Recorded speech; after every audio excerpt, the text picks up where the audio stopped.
Cousteau. Jacques-Yves Cousteau was the first man to bring the undersea realm's drama, color, and mystery to general public attention.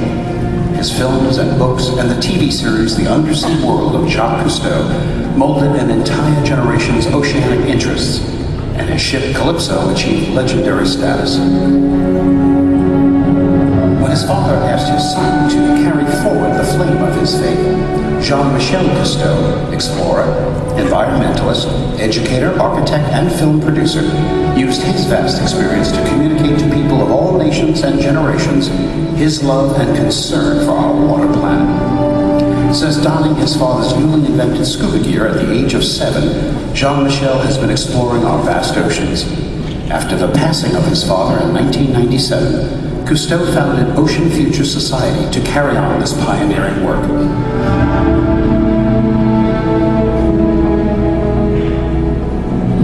Celine Cousteau, Jean-Michel's daughter, is a world-class adventurer in her own right, an explorer both above and below the sea. She's an important member of the Cousteau family, carrying on the legacies of her family with wit, wisdom, and insight, showing international audiences why the Earth and its unique ecosystems deserve every citizen's respect and attention.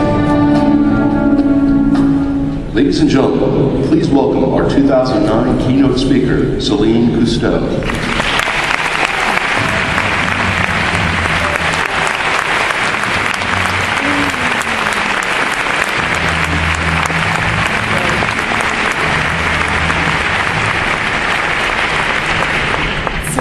Wonderful to see a sea of faces out there, mammals everywhere.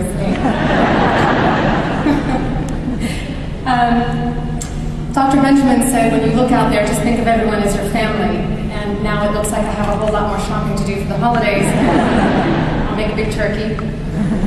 But I'd like to take you on a little bit of a journey, and part of it is, how did I get here? My family, as you know, for generations has been exploring the oceans. And I, in a way, am now crossing over and exploring the land as well. And I always want to tell the human story. How are humans connected to the environment? How are we connected to the forests? How are we connected to the oceans? Here's a little bit of a family portrait. In the middle of all those men is my mother and my grandmother. And little known to a larger public audience, my grandmother actually was on board Calypso from the day she would leave port and would not get off until Calypso came home. The men would fly in and out as their schedule permitted. My mother was an expedition photographer for 13 years and would come home with stories, but she was always behind the camera. And so it's really a great honor for me to be a third generation in this family, but more importantly, a third generation of women out there exploring and bringing this back to you.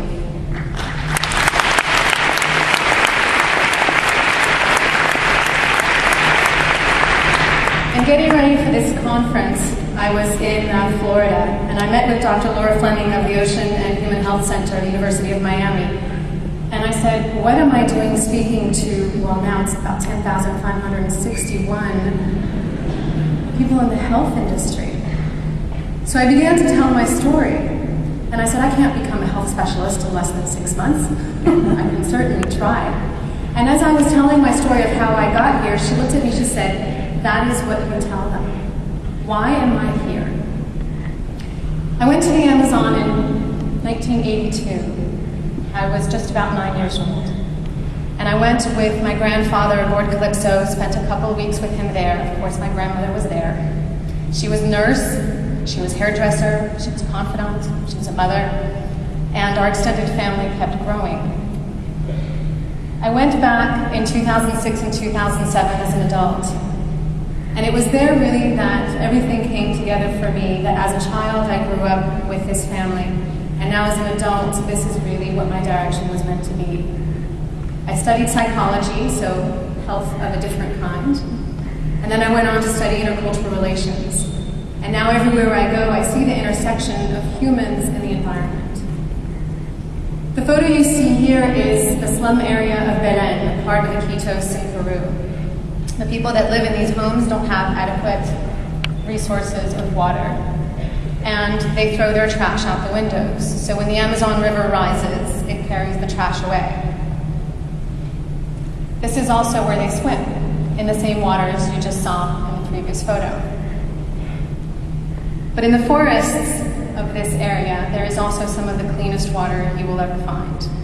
And the resources that we need to live, nature has for us. As we were hiking through the forest, we ran out of water. We were luckily with locals, which we always work with. And he found us this vine and cut the vine so that we could drink. Nature provides everything we need.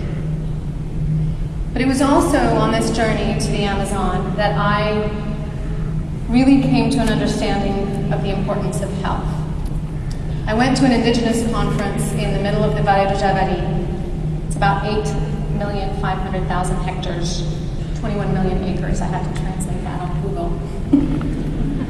There are only about 3,560 or so people living there, 6 different contacted tribes and about 6 uncontacted tribes.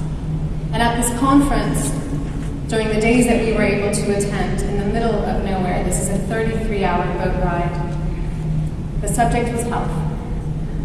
And in the 3 days we were there, sitting in this very hot schoolroom, translating from Portuguese to 6 different native languages, I found out that 80% of this population has hepatitis. So I wrote it down. And of the 3,500 or so people, contacted people, in 2006 there were over 2,700 cases of malaria. Now for a 21 million acre area, there are only 9 health practitioners. And they only go occasionally to bring health to these people. And during that conference, they were announcing they were cutting that down to 4. 4 people for 21 million acres. There was no way these people were going to have enough